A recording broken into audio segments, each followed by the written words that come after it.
Hiwalay na nga ba sina Kylin at Kobe? Eto na ang chika. Guys, wait lang. Na-check nyo na ba lately ang IG ni na Kylin Alcantara at Kobe Paras? Kasi kung hindi pa, well, let me tell you, may something. Alam naman nating lahat, super sweet ng dalawang to. Sila yung tipo ng couple na kahit walang label noon, kita mo na agad, they vibe. Si Kylin, our fierce baby girl, tapos si Kobe na chill na basketball boy.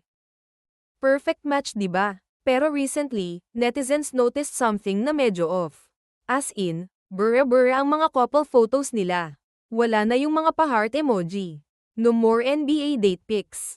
Silence. As in ghost town. So ayun na nga, boom. Chika alert. Nag-break na ba sila? Maraming tanong. May nagsasabing baka LQ lang, yung iba naman, baka secret breakup. Pero teka, may twist. Si Benji Paras, tatay ni Kobe, nagsabi daw sa interview, sila pa rin. So ano na? Confusing di ba? Ngayon, tahimik pa rin ang dalawa. Walang official statement, no we're okay, no we're not okay nada. Pero alam mo, minsan kasi hindi lahat dapat i-post.